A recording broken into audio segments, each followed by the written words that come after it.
Bonjour et bienvenue dans l'entre d'une autrice, d'une rêveuse et d'une lectrice.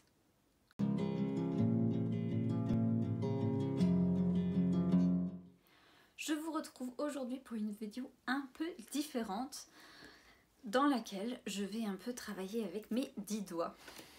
J'adore ça et ça fait un moment que je n'ai pas eu l'occasion de faire des travaux manuels, donc j'ai assez hâte de m'y mettre. Tout en étant un peu anxieuse parce que j'utilise un moyen que je ne connais pas très bien, la machine à coudre. Halloween approchant, je me suis dit qu'il me manquait déjà un accessoire à mon déguisement de l'année dernière que j'aimerais bien avoir cette année. Il s'agit bien entendu du chapeau de sorcière. J'ai trouvé un patron de Orange Betty qui est pour un chapeau en feutre, mais je ne veux pas le faire en feutre. Je veux le coudre, donc je vais utiliser le patron qu'il y a ici, mais utiliser du tissu à la place. Ce qui va être intéressant parce qu'il va falloir que je trouve un moyen de durcir le tissu de sorte à ce que les bords ne soient pas tombants, etc. etc. Et pourquoi aussi du tissu? Pas parce que je veux faire, je veux pas être meilleure que les autres. Non, non. C'est simplement parce que je veux faire du recyclage et travailler avec des éléments que j'ai déjà à la maison. Donc j'ai du tissu, je n'ai pas du feutre en râpe. En plus de ça, j'ai l'intention de continuer la décoration de ma bibliothèque avec ce joli petit corbeau que j'ai acheté lors de mon séjour à Nancy, quand j'ai rendu visite à ma copine Mathilde. Et maintenant, c'est le moment de le faire. On va voir ce que ça donne. Alors, assemblons tout ceci.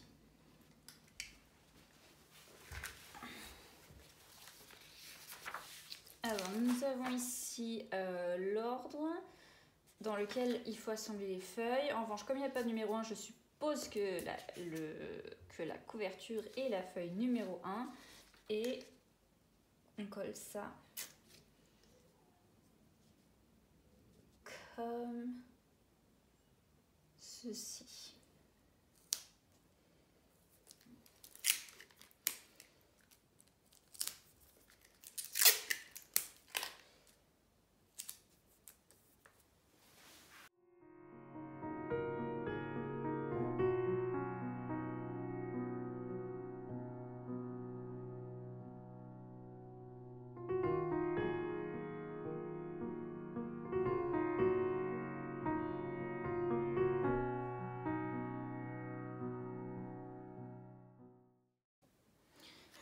Alors voici les parties découpées. Vu la taille de truc, j'imagine que c'est juste la moitié et qu'il faudra le faire soit en double, soit je plie le tissu et je fais le dessin une fois et en l'ouvrant, ça fait le gros bord. Et celui-là pareil, hein, si on le plie comme ça, c'est pas assez grand pour ma tête. Donc forcément, c'est le double qu'il faut. Alors idéalement, bien sûr, j'aurais eu un chapeau dans les tonalités de marron ou de vert parce que j'aime bien ce côté nature. Mais comme je disais, je veux recycler, je ne veux rien acheter pour ce projet. Donc, je fais avec ce que j'ai. Et qu'est-ce que j'ai? Je vous montre ça tout de suite. J'ai trouvé ce tissu du jean, quoi, en fait. Et également ce côté velours rouge. Et un tissu avec un peu de velours bleu. Et du coup, je me suis dit que on ferait le chapeau avec le jean. Essayer de faire le bord du cône, de la partie du chapeau, peut-être avec du rouge. Et s'il y en a assez, pourquoi pas le dessous du bord. Ou alors jouer avec celui-ci, je ne sais pas. En tout cas, ça va donner une sorcière assez moderne qui pourrait se trimballer en jean.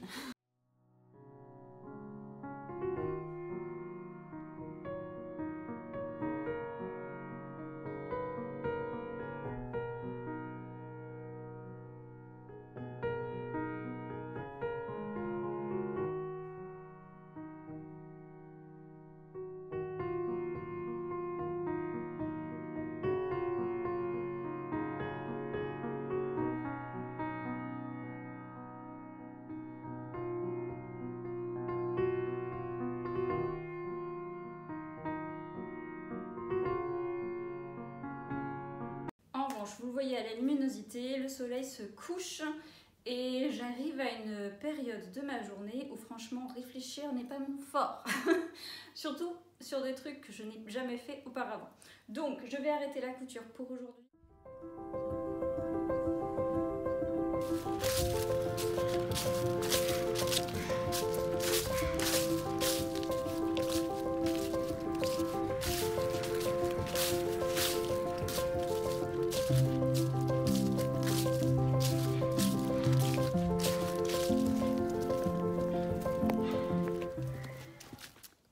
Je viens de déposer un colis à la poste et maintenant je m'aventure dans la couture du chapeau de sorcière. On va voir si je me souviens de ce que ma maman m'a appris. J'ai assez hâte et j'ai peur en même temps. Hier soir, j'ai encore fait la partie velours pour le dessous du bord et ce sera la première chose que je vais faire. Je vais coudre ici pour joindre les deux moitiés parce que le tissu n'était pas assez large pour pouvoir faire la même chose que j'ai fait ici, c'est-à-dire le plier et le couper et du coup juste l'ouvrir. Donc je vais le coudre ici une fois, ici aussi, et ensuite je vais replier le bord sur le bordeaux et le coudre tout le long. Ensuite il faudra que je réfléchisse à la meilleure façon de coudre le cône à ceci. Mais c'est pas pour tout de suite, donc un problème à la fois.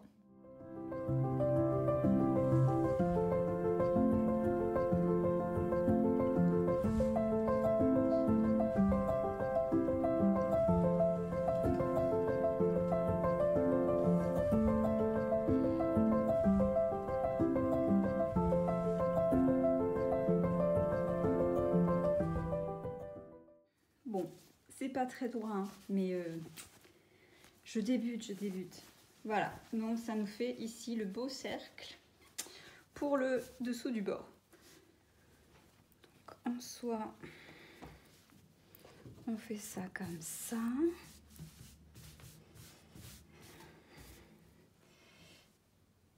Et je fais un beau bord comme ceci. En revanche, je crois que je vais mettre des aiguilles et repasser tout ça pour que ce soit bien marqué. Voilà.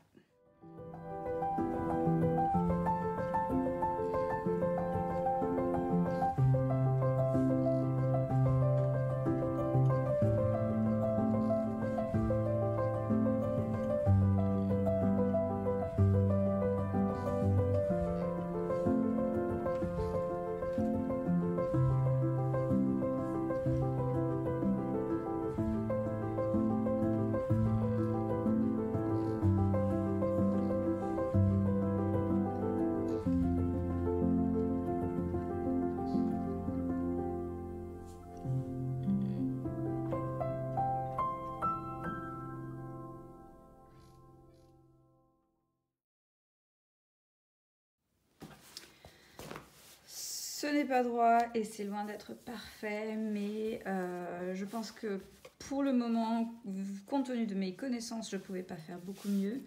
En revanche, ici, je pense faire une deuxième couture pour aplatir le bord un peu.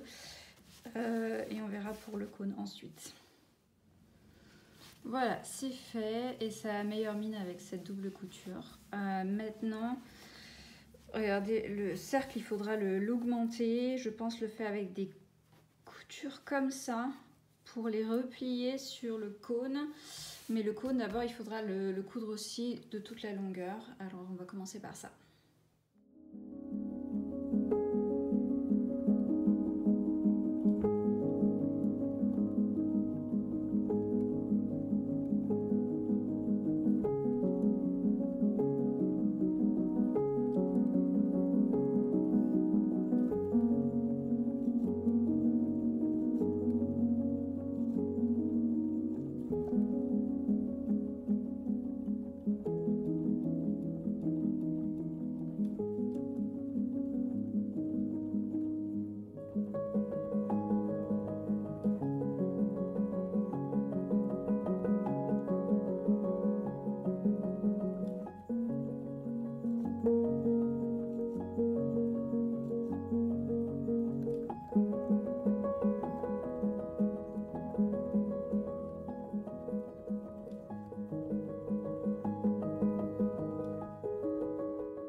partie, il m'a donné du fil à retordre, surtout parce que le tissu il est un peu mou, du coup ça tient pas, donc voilà. J'ai décidé de me mettre par terre parce que j'avais l'impression de pouvoir mieux réfléchir à même le sol. Et du coup, ça m'a donné l'idée de génie d'aller récupérer un chapeau à moi comme base pour l'ouverture pour la tête, la largeur qui suffisante pour que ça rentre et que ce soit pas trop serré. Et voilà, donc maintenant il me suffit juste de coudre tout ça ici à ras les ouvertures comme ça. Le cône le passe de l'autre côté et hop, le chapeau sera normalement fini. Ça y est, le chapeau est fait. Je crois que je l'ai assez bien réussi. Bon, maintenant je vais le faire, je vais faire les finitions pour que ce soit joli, et pour que le tissu se défasse pas. Mais en soi, je suis trop contente de ce premier projet. Bon, comme vous voyez, il est un peu molichon, hein. Du coup, j'ai fait des recherches pour trouver un moyen de durcir le tissu. Et bien évidemment, j'ai trouvé la solution de l'amidon, mais également de la gélatine. Comme j'ai ce qu'il faut pour l'amidon à la maison, je vais d'abord tester sur un bout de tissu qui n'est pas le chapeau, ce que ça fait, si ça blanchit, si ça fait juste durcir ou pas. Et si ça fonctionne, je le teste sur le chapeau. Sinon, je testerai la gélatine.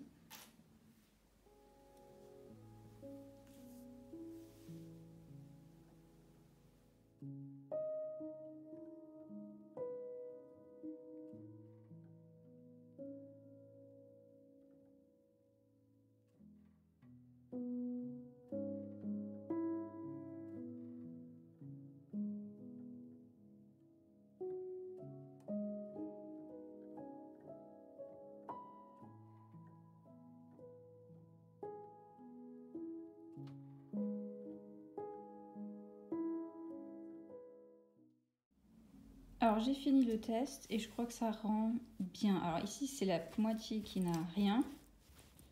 Et ça c'est là où j'ai mis l'amidon.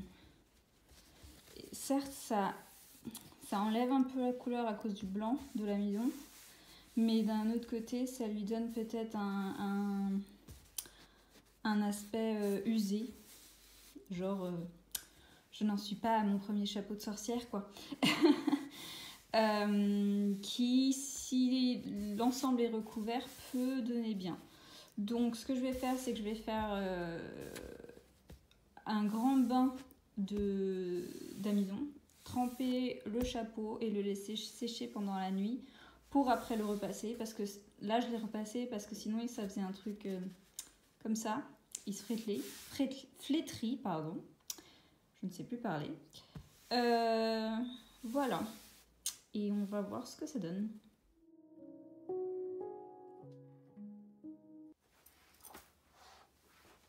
Ça n'a pas marché. Je suis un peu dégoûtée en fait.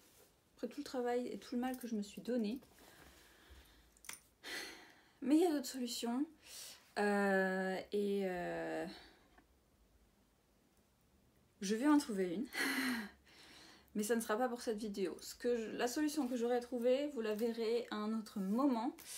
Parce que là, je vais devoir laver le chapeau parce que, bon, ça laisse des traces blanches, ça fait un aspect usé ou même poussiéreux qui n'est pas non plus trop ce que je voulais. Et, que voulais-je dire ? Oui, donc ça prendra du temps. Il faudra le laver, qu'il sèche et après que j'essaie de trouver une autre solution. Donc ça ne sera pas pour cette vidéo, je suis désolée. Sinon, je voulais commencer la journée avec une bonne note, hein, mais bon, je l'ai fait à l'envers. La bonne note, c'est que j'ai terminé Reaper Man de Terry Pratchett, qui a été une très bonne lecture, pas la meilleure dans le monde dans la série de Disque Monde, mais quand même avec un concept intéressant et des personnages rocambolesques, comme à chaque fois dans ses livres. L'histoire parle de, en fait, de la mort surtout, d'où le titre aussi. Nous avons la mort de l'univers, Azrael, qui décide de donner à la mort de Disque-Monde un tablier, lui signifiant qu'en fait son temps est compté, qu'il va mourir et qu'il y aura un remplaçant à un moment donné. Qu'est-ce que fait la mort? Oh bah, elle décide de faire ses valises et d'aller vivre le restant de son temps. D'aller dépenser son temps, comme elle dit dans le texte. Et sauf que quand elle décide de faire ça, il n'y a pas encore de remplaçant.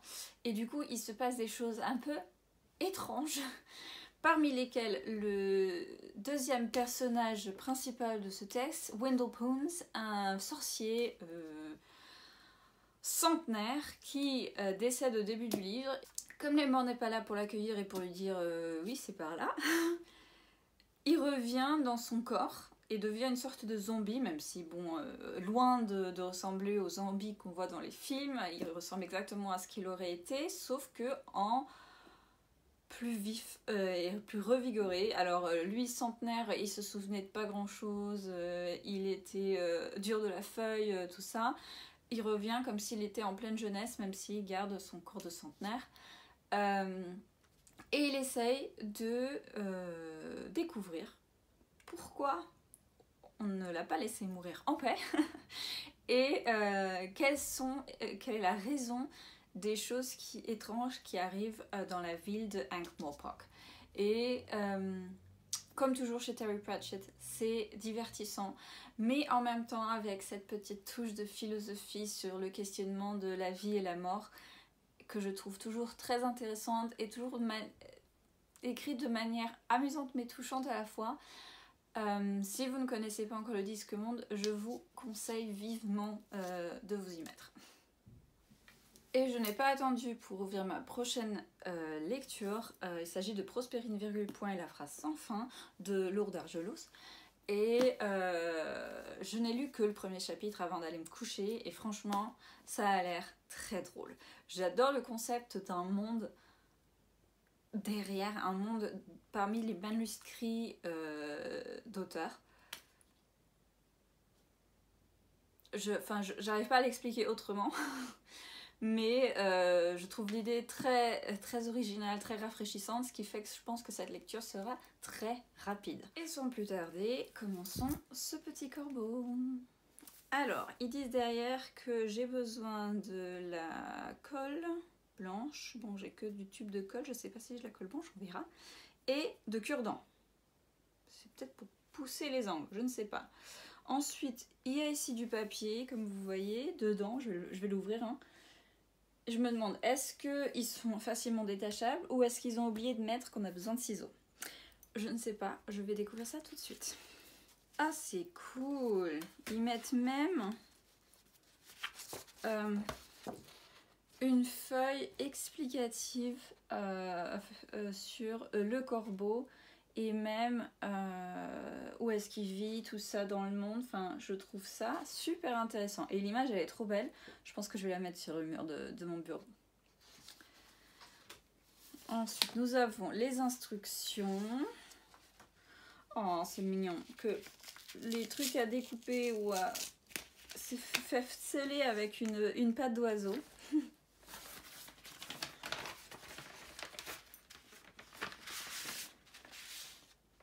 Et hop, nous avons les feuillets. Ouais, c'est à se détacher facilement, donc je n'ai pas besoin de ciseaux.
c'était plus facile et plus rapide à faire que ce que je croyais.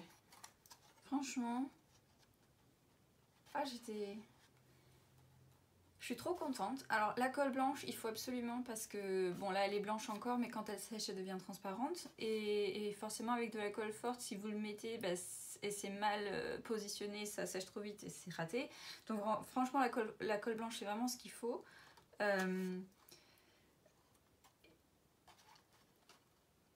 Il est trop beau. Bref.